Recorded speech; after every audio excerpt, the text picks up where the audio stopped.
উত্তরপ্রদেশের সম্ভল সম্ভল যেখানকার মসজিদ, যে মসজিদকে ঘিরে বিতর্ক তৈরি হয়েছিল এবং যে মসজিদের পাশে খুঁড়তেই বেরোচ্ছিল মন্দির এবং মন্দির মূর্তির অংশ পাওয়া যাচ্ছিল এবং সেটা নিয়ে বিতর্ক চলছে।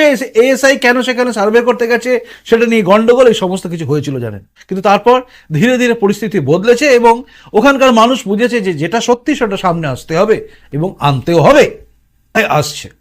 এই সম্বল একের পর এক ঘটনা কিন্তু ঘটে চলেছে। এর আগে হিন্দুরা এই সম্বল থেকে সমস্ত লোকেরা পালিয়ে গিয়েছিল, হিন্দুরা পালাচ্ছে। এখন হিন্দুরা আস্তে আস্তে ফিরে যাচ্ছে, তাদের পুরনো বাড়িগুলো আস্তে আস্তে তারা নিচ্ছে। বহু জায়গায় মন্দির ছিল সেগুলোকে ঢেকে দেওয়া হয়েছে, বন্ধ করে দেওয়া হয়েছে, কুয়োর মধ্যে ফেলে, পাতকুয়োর মধ্যে ফেলে দেওয়া হয়েছে সবকিছু।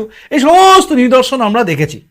উত্তরপ্রদেশ এই নিয়ে বিতর্কিত একটা জায়গায় তৈরি হয়ে গেছিল এবং সম্বলপুরের সেই অফিসার যিনি কিন্তু বলেছিলেন যে হোলি এবং জুম্মার নামাজ একদিনে হওয়াতে তিনি বলেছিলেন, বিতর্কিত সেই মন্তব্য যেটা ঘিরে অনেক জায়গায় অনেক কিছু হয়েছে, বলেছিলেন জুম্মার নামাজ বছরে 52 দিন হয় কিন্তু হোলি একবারই আসে বছরে। এটা নিয়ে তার বক্তব্য এবং তার বক্তব্যের পরিপ্রেক্ষিতে বিতর্ক চারিদিকে দানা বেঁধেছিল এবং যোগী আদিত্যনাথ কিন্তু সেই যিনি অফিসার ছিলেন, পুলিশ অফিসার, তার পিছনেই দাঁড়িয়েছিলেন এবং এটা আপনারা সবাই জানেন।